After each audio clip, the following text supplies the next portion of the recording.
Thank you for tuning in to another edition of Not Church, where we encourage people to think. Today, I would like to discuss a short message about why it is important for African Americans of the church to live healthy, fit lives. Why is that important? Why is it so important for the church to be healthy? When I thought about this subject, it took me back to the time that I had my appointment as a Christian pastor. And I remember on Sunday mornings, I would look at some of the gyms of that day, and I would see them packed with people going to work out. And at that time, I remember telling some members of my church, and I remember thinking, these people are so into their physical fitness and into working out. And I think even at that time, I came up with this religious revelation or motto, whatever you want to say it is. But I made the statement that this is these people's church. I was so pious at this time, so judgmental. In my mind, I thought I was more spiritual than they. And so I judged them and I said, oh my God, these people, this is their church. On Sunday morning, they're at Planet Fitness or they're at the Forum or wherever they were working out at the time. And instead of being in church, they need to be in church. Through time and just experience and understanding, I've realized just how important working out really is, and just being physically fit, taking care of yourself. And that's not limited to working out. It's not. And it also includes a healthy diet, making sure that we're putting the right things in our bodies, making sure that we're taking necessary vitamins that we may lack in our lives. And now this in no way is a guarantee that you're going to live a long life. I mean, you could work out as hard as you can and eat the very best diet you can and still die early, because tomorrow is not promised. But I definitely believe that we should better our chances for survival by working out. Now, a lack of care, right, in this area of physical fitness and working out and diet is something that has been normalized in the church. And one of the reasons I think that it traditionally has been normalized. Now, let me just say this, that there are some exceptions to this rule. Every church is not the same.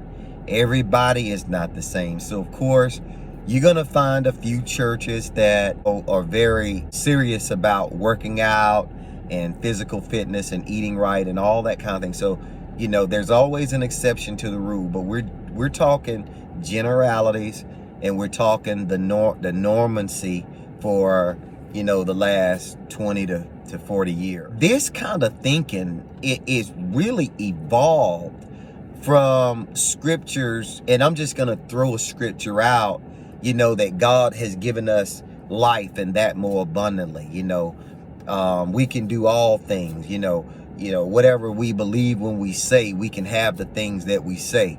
And so those type of scriptural phrases and those type of scripture references have made us lazy when it comes to taking care of ourselves, and not just lazy, but complacent, because we, you know, and not to mention going to heaven by and by. You know, because if we're looking at this thing as if God is going to answer this prayer right now, or God's going to do it based on my faith, or, you know, even if I do pass, or even if I do die, it's okay, because I'm going to get my rest, my eternal rest with God as I live in heaven forever. And while those things are okay to believe and think, there's more to the story.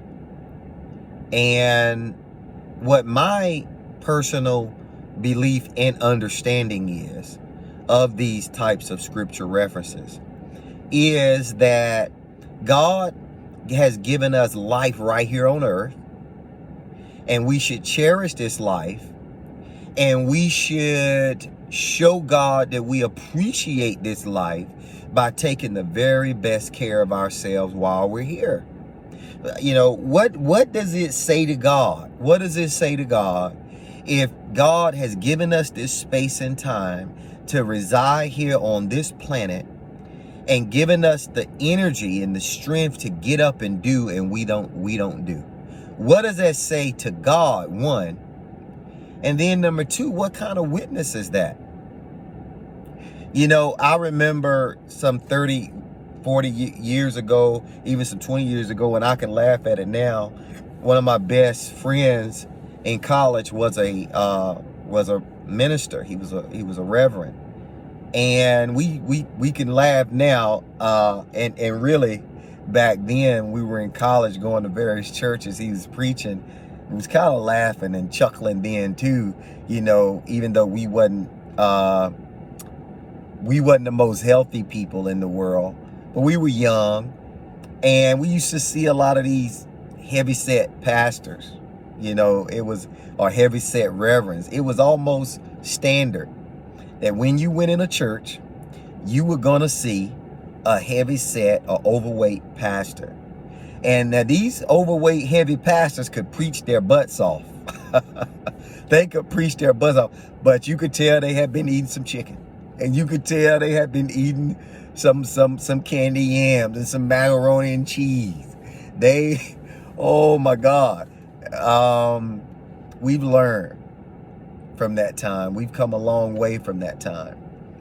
And we realize how important it is to the church to live healthy lives.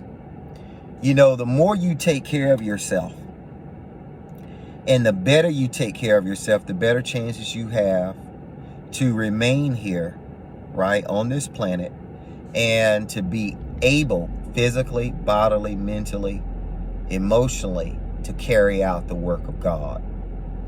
So you never know. You may be able to add 5 years, 10 years to your life, maybe even a year. But I don't know about you, but I'm thankful for this life. And if I can add a year to 10 years of my life simply by taking care of myself and equipping myself to do more of the work of God, then that's what I want to do. And so I want to encourage you to do the same. So thank you again for tuning in to this session of Not Church.